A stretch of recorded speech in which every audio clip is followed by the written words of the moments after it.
Hello, screenwriters, and welcome to Writing for Screens, the screenwriting step-by-step project chapter, episode number 126. My name is Glenn Gers. I am here every Monday through Friday, if I can make it, at 3 p.m. Pacific Standard Time to walk you through my process of writing a script in the hopes it will help you as a screenwriting teaching endeavor.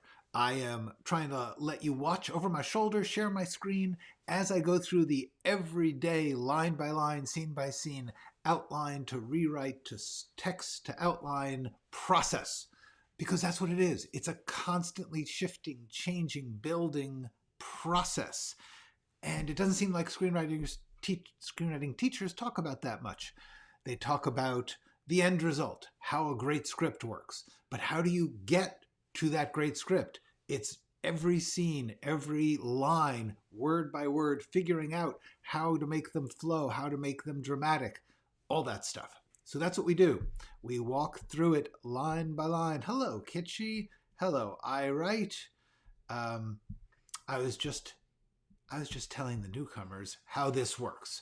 And I'm going to actually just get right into it so that you can see how it works. Because what we're doing is we're going through the end of the script.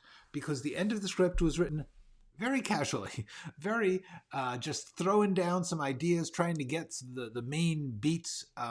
And I didn't really structure it well. So now I am going back through this rough text and I am trying to sort it out and make it, first of all, get rid of repetitions. Get rid of the places where I said the same thing more than once because I was trying to work it out for myself. And then start to sharpen it up, trying to make it a dramatic set of events in which somebody is taking a move in their dialogue and the other people react to it. That is the key to writing a script. Hello, Mara Talatoso, Natasha, Aspen Runes, Show Don't Tell. Assalamu alaikum to you too. Okay. So, greetings to all of you in all of your languages, nations, be it what it may. We're all here together to try and get this script. Jean's here. Hi, everybody. Going. So here's the deal. What I'm doing is I'm going to outline the scene. Within the outline, I'm making a little sub-outline just of what happens in this scenes.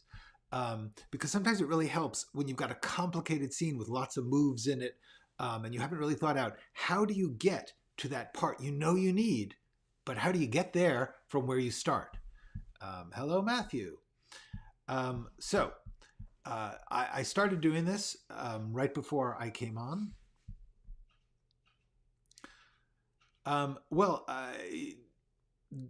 It won't be used in the sense that I'm not going to sell it anywhere. I mean, first of all, I don't think anyone wants it. So no, I'm writing this script purely to teach. I thought it would be a good example. It's not something that I'm trying to get made. It's something that I created in order to teach. So the first beat of the scene, I went through the first couple of beats, and the scene begins where the call comes out of the blue. It's interrupting stuff in the house. And when she picks up, the killer is a little like the killer did not plan this call carefully. It's sort of emotional, it's sort of impulsive. And he's a little scared to do what he's about to do. So she gets him to speak, and what he says is he didn't do it. This, of course, tells her who it is that's calling. And when she says that out loud, the people who are listening all react to that.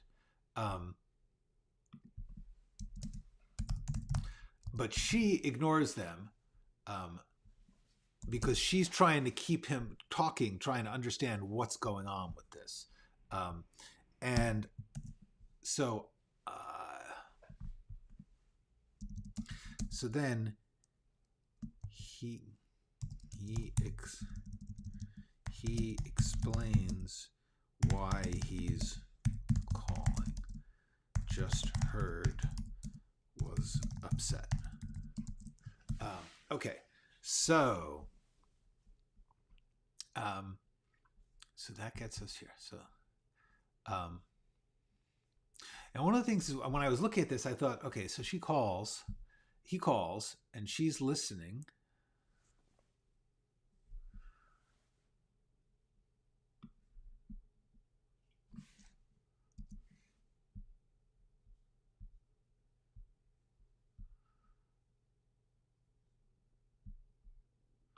You know, one of the things I'm going to try and do here is just simplify the script. You always are trying to make it simpler.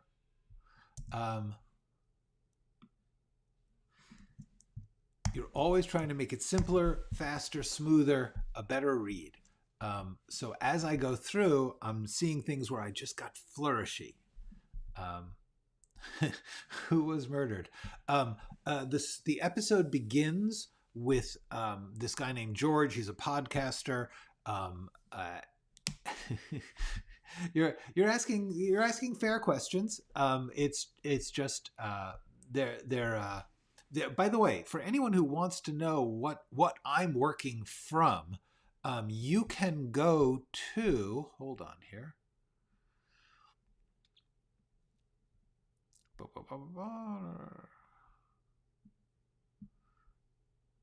Oh, doesn't seem to be here.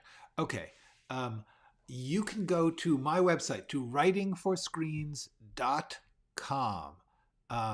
And forget the question thing here. Writingforscreens.com, and you go to the section called Creative.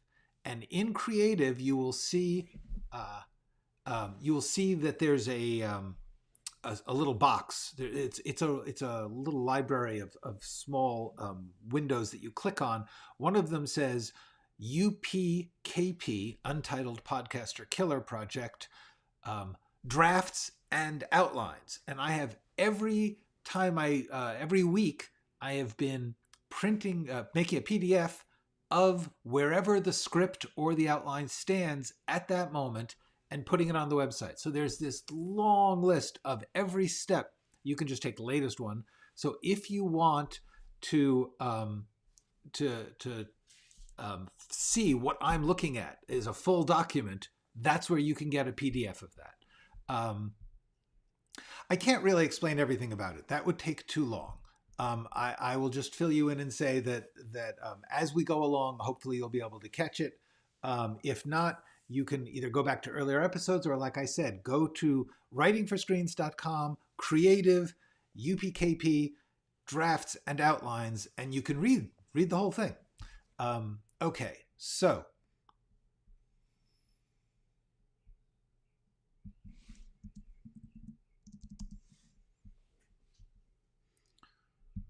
actually, this is one of those things. It's like sometimes you write stuff that you don't need to write. She's listening, and we have said that we can hear these noises at his side.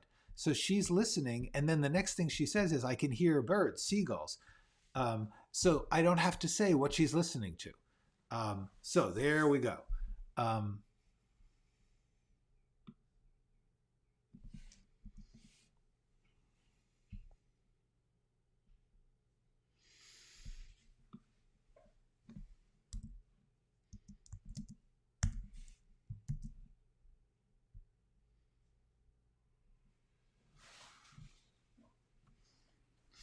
Okay, so just a little bit less there. The less you have, the better.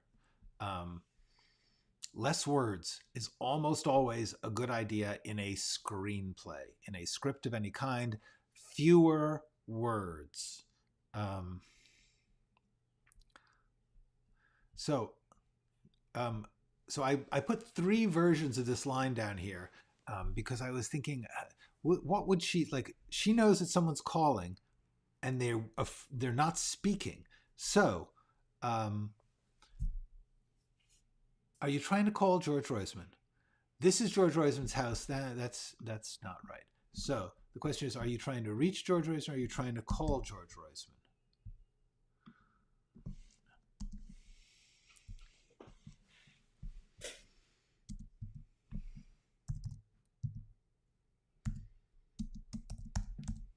Oops. No. This is you. This is Josh.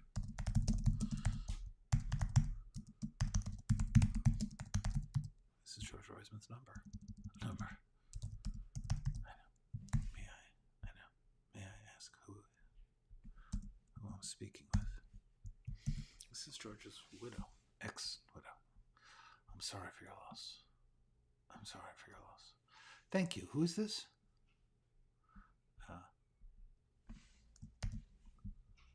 I just wanted to say I didn't do it. But you didn't do what? I didn't kill him. Are you saying, is this...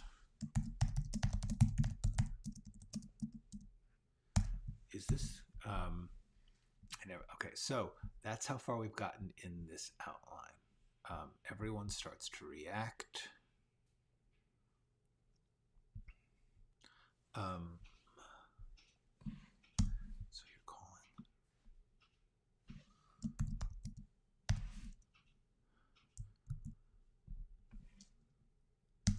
I'm going to have to clean this up.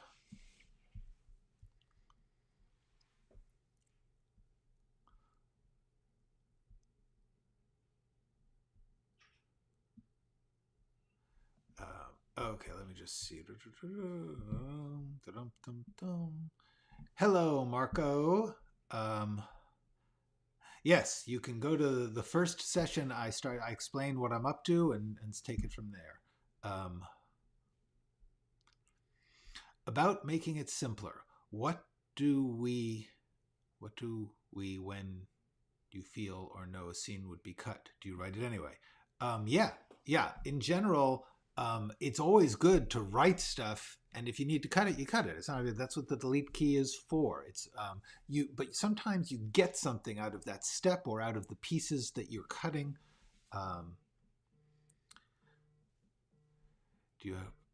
So anyway, I mean, you write because you feel it is important, but a series moves at a certain time, maybe something has to become. Yes, that is something that happens all the time. You have to get used to, and luckily the good thing is, the more you do it, the more you get a natural sense of time. You get a sense of, this is about how long an hour long or a 2 hour long is. And then you don't try and put in more than you can. You always end up putting in more than you need. You always end up cutting, but you do begin to get a good sense of, you know what, that's just going to be too much stuff. But the only way you can learn that is by doing it a lot, and it's always better to get it out of your head and onto the page. It's easier to cut it. It's easier to save it and use it again some other place or some other way. It's just better in general to get it out of your head, write it down, and then you can work with it. So, well, obviously I prefer having a great first draft, but I usually don't. It's very hard to have a great first draft. It's almost, frankly, impossible.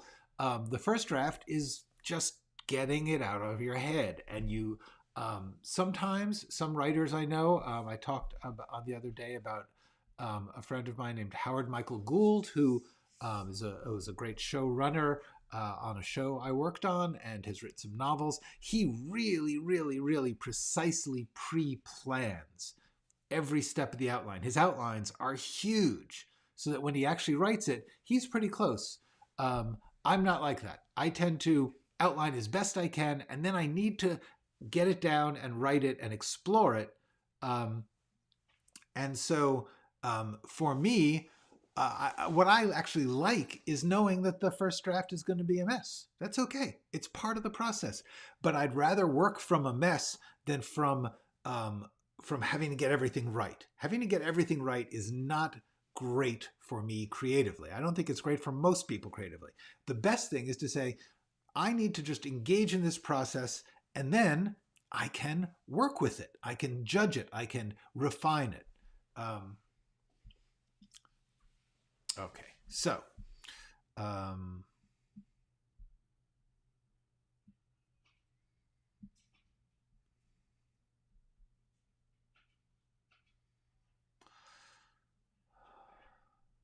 Yeah, I just think I don't think you should just write randomly. I do think you need to outline, but I don't think you need to solve every problem. Sometimes, first of all, you can't. Honestly, you just I can't at least. I learn as I go, but I go through a process of outline, not a process of randomly writing things, because I have found in the past that when you do that, you write good stuff. The problem is you'll write a great scene, but it won't fit the story. And then you're really frustrated because you have a great scene and you don't want to cut it, but you gotta. So it's better to make some choices. And also it's better to write kind of messy and then not get it perfect because you don't know what it is yet. So learn what it is as you work through it. I just find it faster. Um, but everybody's different and every project is different. Seriously, there's some projects I'm much more careful in my outline, and others where I'm just like, you know what? Let me see. I roughly know what type of scene this is. I know what the action is. I know who the characters are, and I know what I need to get said. That's where we are here. This scene is like, I knew who Deakins was, I knew what he wanted to do, and I knew how they were going to react to that. So I had the scene, but I didn't have every little detail, and now I'm working out every little detail. Um,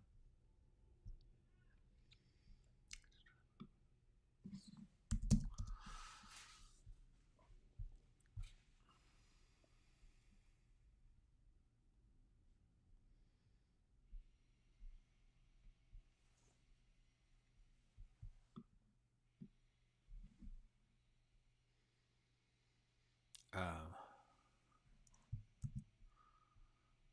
I'm going to have to think about this. I've got a lot of descriptions here of, because what's happening is the conversation is happening with Madeline on the phone, but Xena is holding her Zoom call at the same time about the call. So I've got to eventually lay in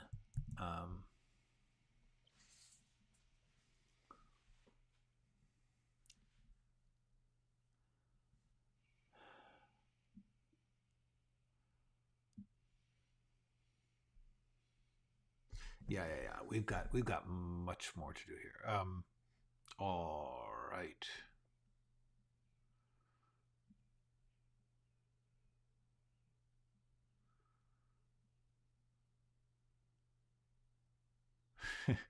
All good. Thank you guys for explaining to each other and working things through. Um,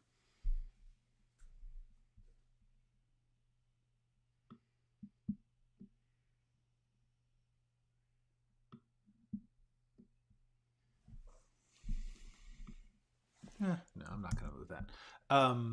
All right. Let's see where we are here. Um,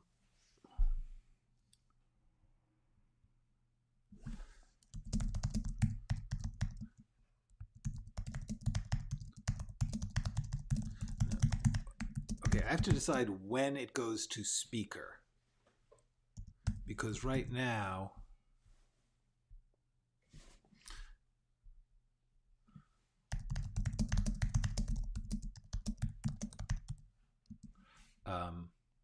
where did it go to speaker? When does she put it on speakers? Not yet. Okay.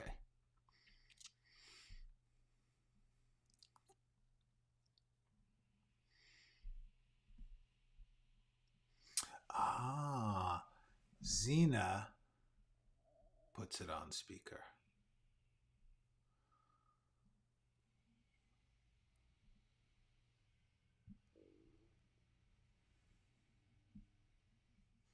All right, so this, why should we believe you? Is that the police?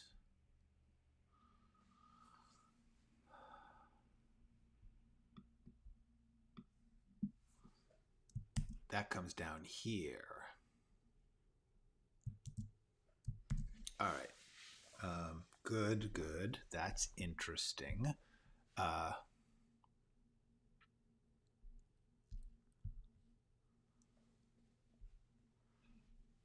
Don't worry about it. That's okay. Yeah, I mostly am doing this so that you guys can watch what I'm doing. I'm not looking for you guys to help me write it. That's not what this is. This is not a group writing project. This is me teaching by letting you watch me work. just sort of like Bob Ross painting. He'll show you what I mean. He doesn't have people call and say like, "Oh, put some blue over there." I'm letting you hear what I'm thinking and work through it. If you have specific questions, you can ask them. That's great. Okay, so the point is this section here, and then this section here, yeah, this part about you're talking to the police.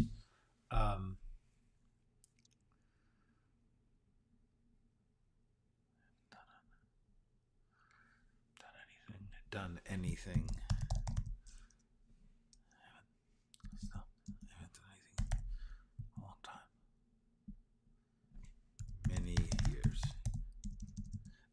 One of the things you have to watch out for, yes, exactly. Job shadowing. You are watching me work so that you can see the process of the work. It's not about this script. The script, it's fine. It's good. I'm enjoying it. But the point is not that I am doing something special here. The point is the process by which I am looking at this dialogue and saying, "Oh, wait a second. When the purpose of dialogue in a scene is to have a flow of action, to have somebody trying to accomplish something. What's happening here is Deakins is trying to call her because he has been startled by the news of this murder that used his serial killer signature, and he impulsively just wants to tell these people, it wasn't me. So that's the move that we have. The resulting moves, the reactions of the people he's talking to, are the next part of the scene. The problem is, I have him say, "I didn't kill him," and then he starts to talk about the police and stuff. We change the subject, and then it goes back to, "I shouldn't be talking to you," and then they ask, "Why should we believe you?" And this is supposed to be the first line where he is aware that someone else is listening. So I have to go back here and make sure that this stuff is moved down.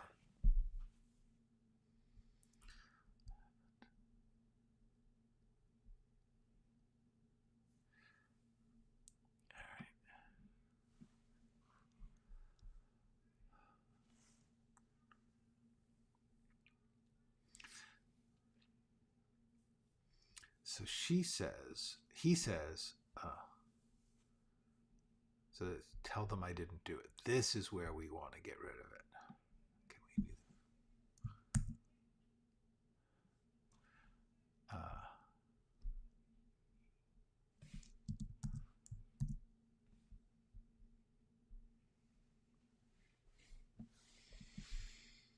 I don't think we need this.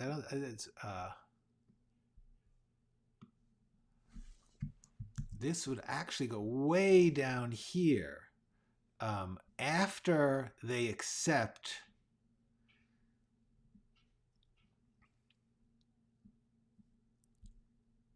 he's telling the truth.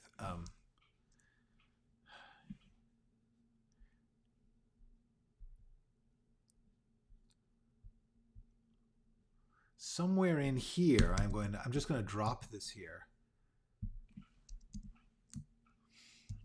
If you talk with police, tell them I didn't. Yeah, I'm not sure even if that's worth doing, but the main thing is I'm trying to make sure that we don't move ahead out of the moment of scenes are very complicated when you have this many characters, because we have Deakins and we have Madeline, which is a fine conversation, but then we have Xena and Norman and the rest of the Zoom group. So there's a lot of people throwing in stuff, and that can be fun, especially if you get the rhythm of it right. But it's also it's also a lot to juggle when you're looking at, especially when the page is so short. Because I have to tell you, I've got the page set here so that it's uh, wide enough, but so it fits the screen. But a real page is actually sideways, and I would get much more lines per when I'm looking at it. All right, let's talk here. Let's get this here. So, let's say I didn't do it. What eventually, when at least I get the clutter out of the way, I will then go through and make sure that these little descriptions and stuff are in the right places and serving the rhythm. It's all about the rhythm. When you're doing these little interline descriptions, it's because people are playing things not in the words. She is talking to Deacons, but she's playing as well to the other people, and that's what I need to track in these lines.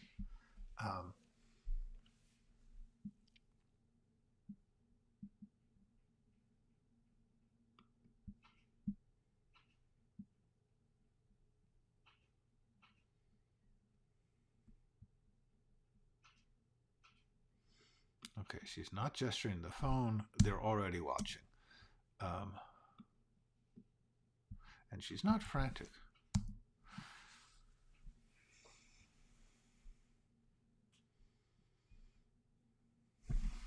She's frantic.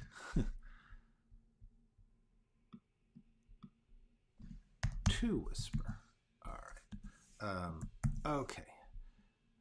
So yes, I have happy scripts. I hope it is soothing and calming for you to watch this. Hello, Janae. Mr. Black. Yeah, it is. That's actually true. That scene in Reservoir Dogs when they're trying to set up the plan and they're all arguing about the name, that is very much what this is like. How many pages is my script? Too many.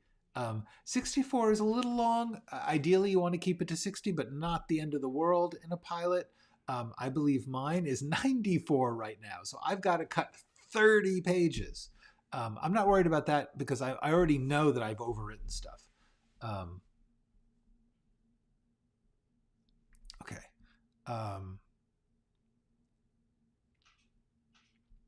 So now I have Madeline putting it. See, this is what I talk about repetition. I was thinking like, oh, she puts it on speaker so they can hear because she would want them to.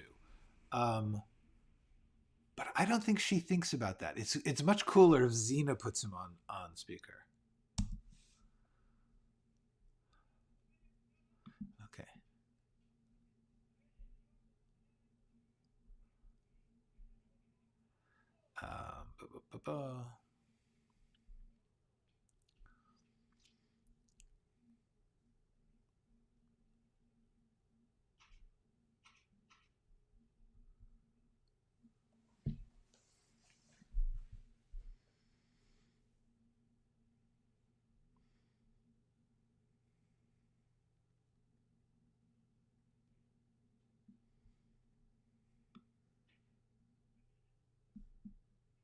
Okay. I'm just cleaning. Right now I am just cleaning. See, she doesn't have to say shut up. She can just...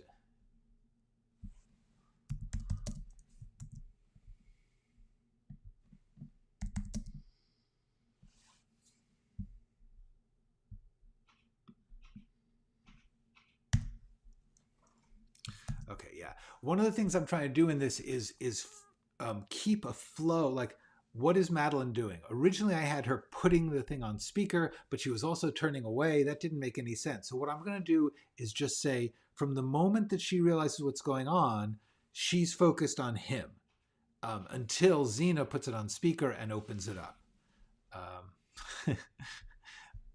Oh, wow. Yeah. 94 pages. But that's what, like I said, it's better to write too much and cut. It's so, well, at least in my case, I knew when I was writing it that I was I was writing all this dialogue that I was going to just condense down. That's okay.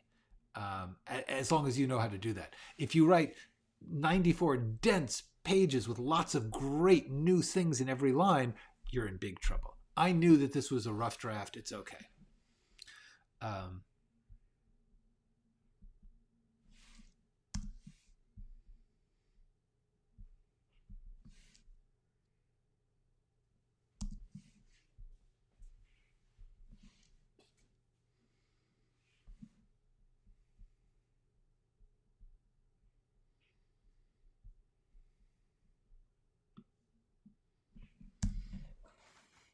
Look at that. See, this is so, I'm like, look at that. You can't see. This is so much cleaner now. Okay, I've got an action and an action. That's what we want. So you're going to tell me that you didn't do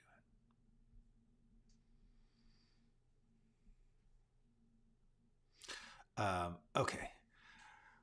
When do you know one of your action lines isn't an actor direction? Yes. Okay, I will tell you. The way you do that is if it is doing something that has nothing to do, like that has nothing to do with the dialogue, but is communicating to someone else. The truth is, I don't care if her eyes widen. That's not actually important. I put eyes widen here because for the read, it's telling the reader, it's painting the picture for the reader in an action. And the more that you describe people's emotions in terms of what they do, the better. Yes, that is an actor's direction. I wouldn't expect the actor to do it. That's not important. That's actually written for the read. That is a good question. You do want to write to paint the picture for the reader. You don't want to stop to paint, but you do want to be constantly coloring in as you describe things so that they understand what the person would be playing if they were acting it.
In a little way, yes. It's a tricky thing because while you are those things, you do not write about those things. You are doing that with words. That's the trick. The trick is to imply directing and acting and editing, the cutting, the color, the mood, but not by saying there's a bright light above their head or whatever. You do it by describing it.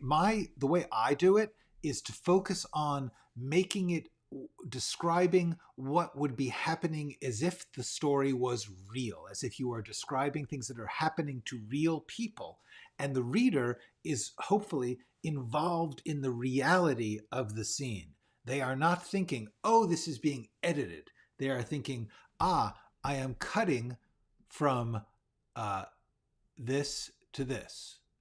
That's actually kind of a cut. It may not be, but I'm steering the audience's mind with words and punctuation and page layout and all that stuff.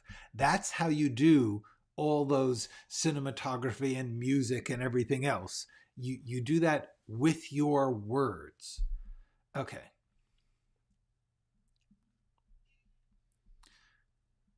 All right, this is a repetition.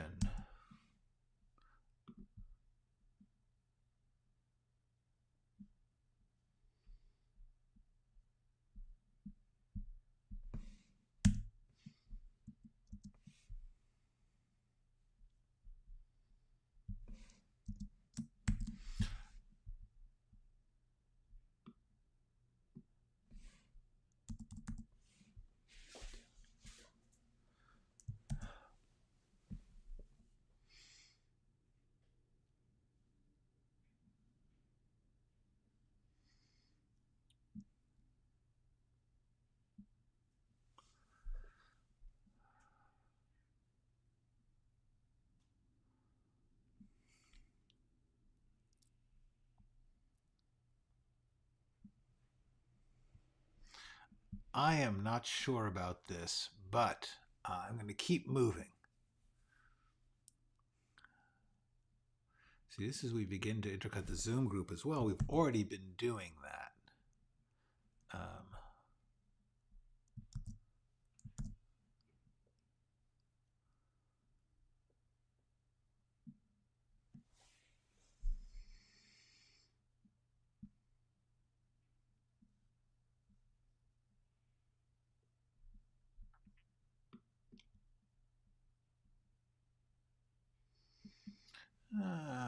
Okay, that's repeating.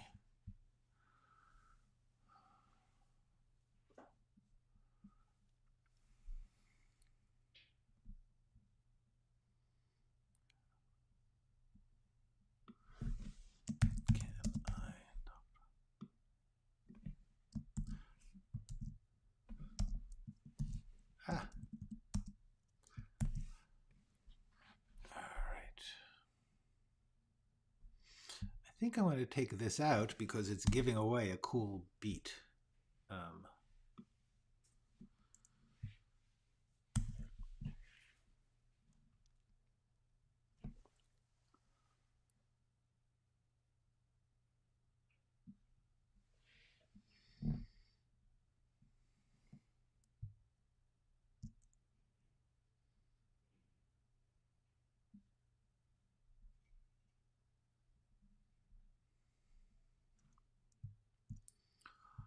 I'm not sure about these two. I stopped a long time ago. A long time ago. I haven't done anything in many years. Done anything in years. In years. Many years. A long time ago. I haven't done anything in many years. I don't know. We'll see.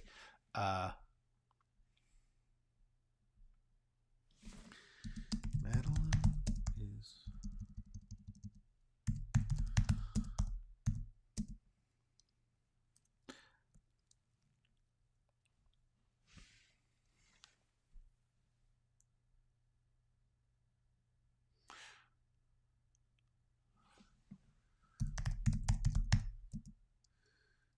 not strangely moved now.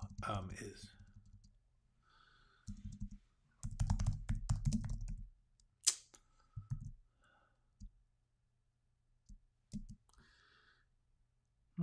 feels connected? No.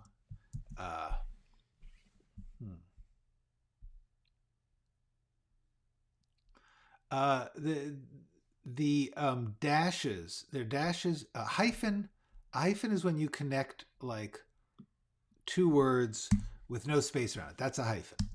These are dashes. That's why there's two of them with space around them, and those indicate some kind of hesitation or breaking up of the rhythm. That is the sound of an interruption, of him groping for the words in this case.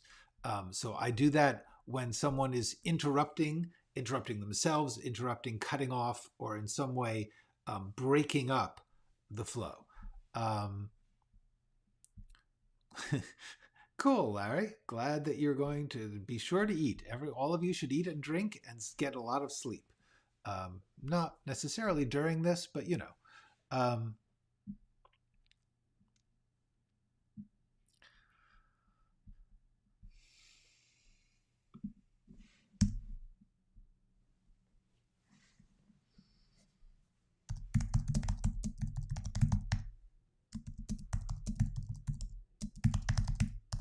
Okay, for the moment, I'm going to leave it like this.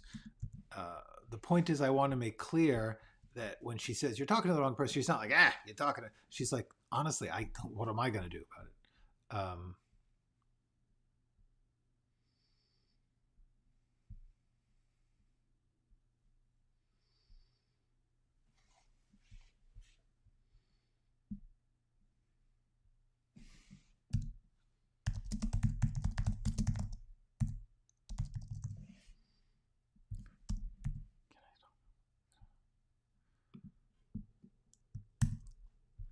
Okay.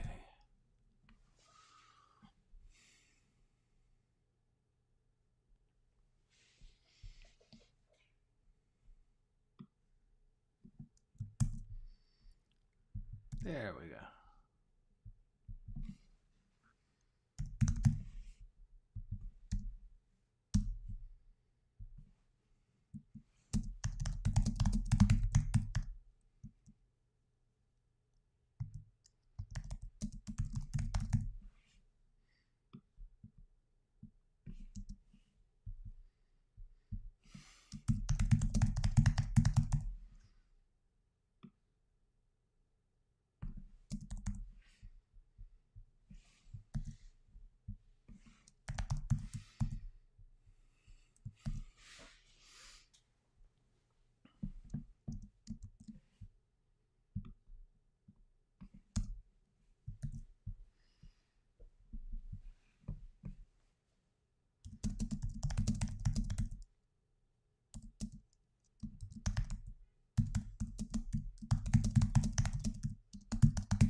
Okay.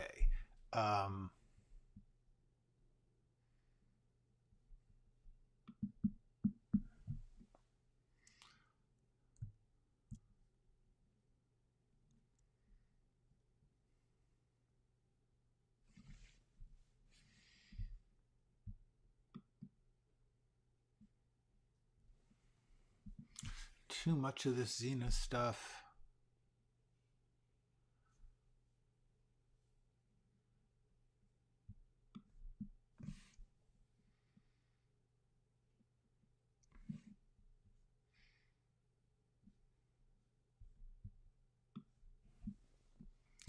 That's the same thing as this. See? See?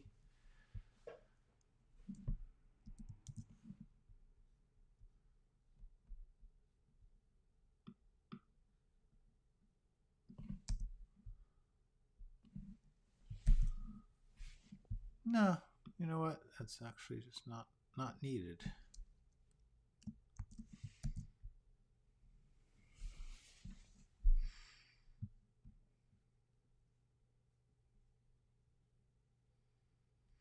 Okay, this is interesting. All right, so now at least, although we are juggling a lot of voices, the tricky thing about this scene, which will be really cool when it is done, not that it will actually be done, but if it were ever done, the whole point is that this is a set piece. This is a showy moment when all these players are coming together on these different calls, and that will be really cool. If the reader can follow it on the page, it would cut together very well on the screen.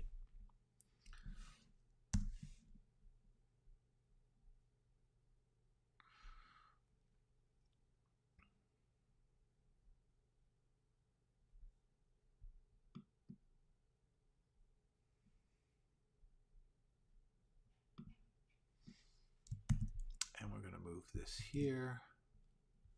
Yeah.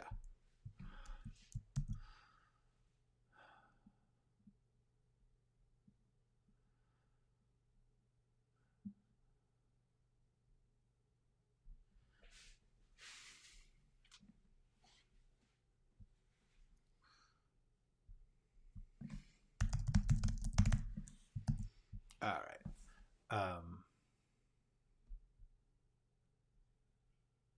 Now, do I need gets an idea, or I could just, yeah, goes to landline. And that's a hyphen.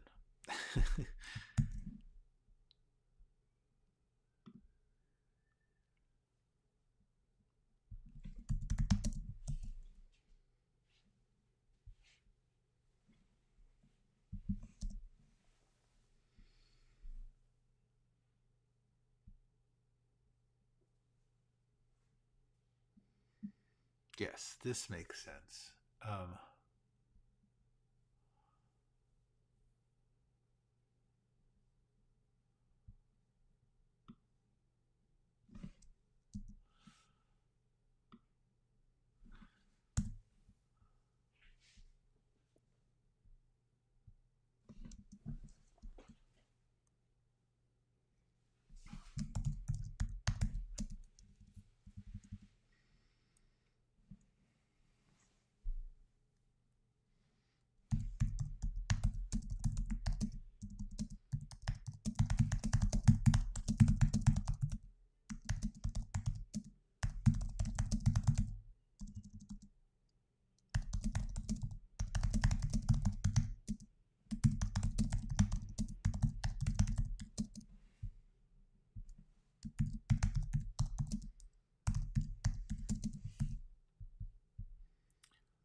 I don't know why. I just want to tell you, I don't know why, because it just felt unfair.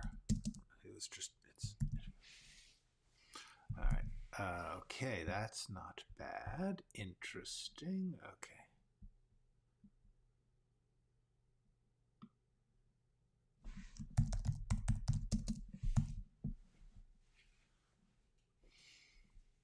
Too many things. Keep it simple.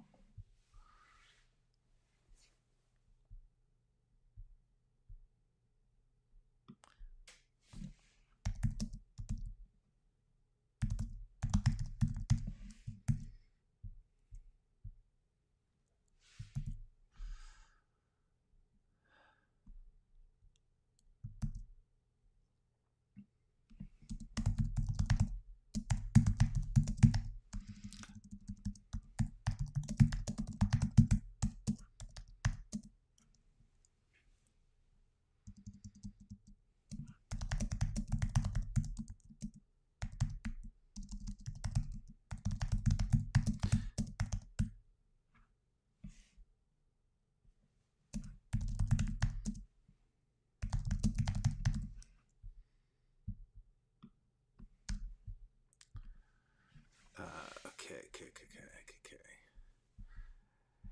Yeah, I thank you. I think so too. That's what this is. Not easy to pull off on the page, but I've done things like it before, so I know that eventually I will get it.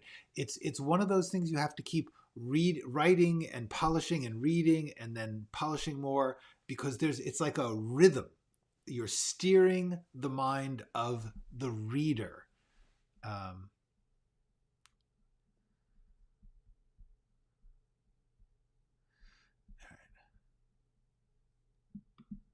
that is irrelevant.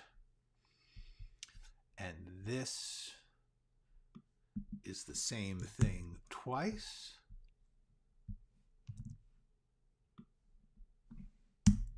All right. And that means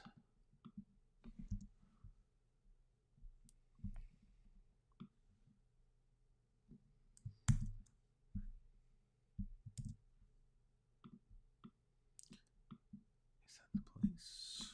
Boom. See, we're cutting.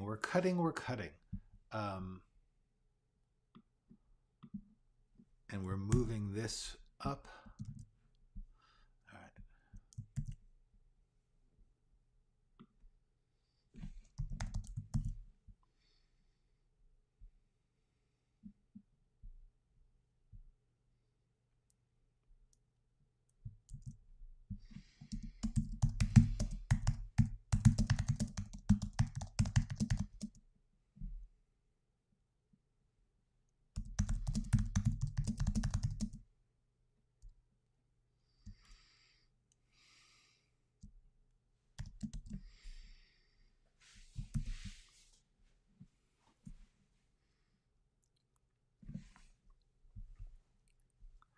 All right.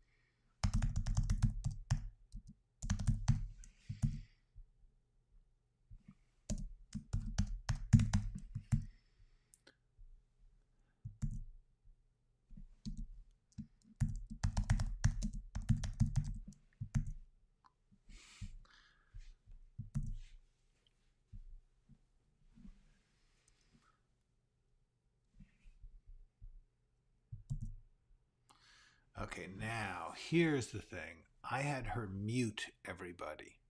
Would she? So McLean can't talk.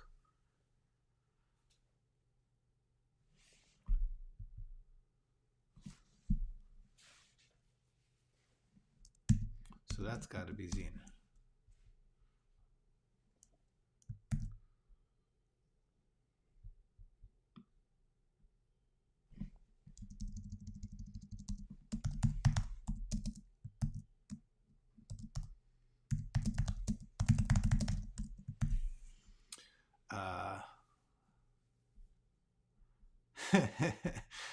Thank you. Yeah, actually, it's going to be, by the time I get done, it is going to be unrecognizable almost. But you will find buried in that rough draft these pieces. They're there. Um,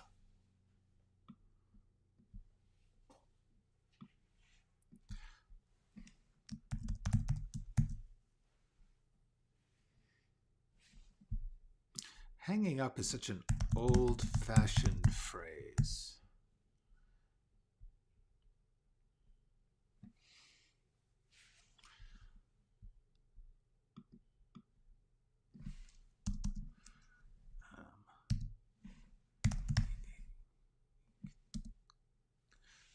Just kind of way of putting it.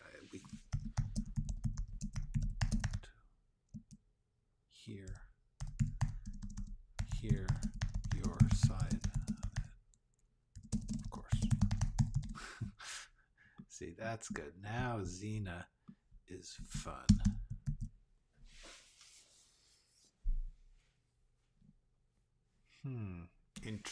Interesting. Okay. Well, we are doing well. I'm going to have to figure out. Okay. Xena puts him on speaker.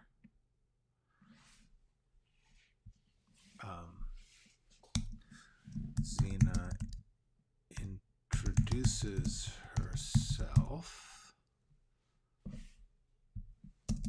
Deacons freaks that others are on the call. How do we get her to unmute the Zoom? We're going to make that a question because I'm not going to know the answer to that yet. I will have to do that in our next session because it's been an hour, and I don't like these things to run longer than an hour. I don't think that that's healthy for the people watching on the recorded version. Most people are going to watch this not live, and so therefore I try to make it like somewhat reasonable to click on this damn thing. An hour, that's a long deal. So let's say so long until tomorrow, because tomorrow's Friday, and we will have more fun doing more of this because we're getting somewhere. I hope you feel the same. I feel like we're really getting someplace on this. And so in the meantime, it's Thursday. See you Friday. Yes. I memorized the bottom chord. Well, that's interesting. Yeah, it's funny. I mean, I am not a trained typist, but I don't look at my keyboard most of the time. I know where most of the commands are. As with all things in writing, the more you practice it, the more that the mechanics slide out of the way and let you focus on the project. That's the key. Don't expect yourself to be good at both mechanics and creativity. So you want to get the mechanics to where they're absolutely unconscious. You don't think about it, so that you can just worry about how am I moving these things and how am I bolding things and whatever. Okay, so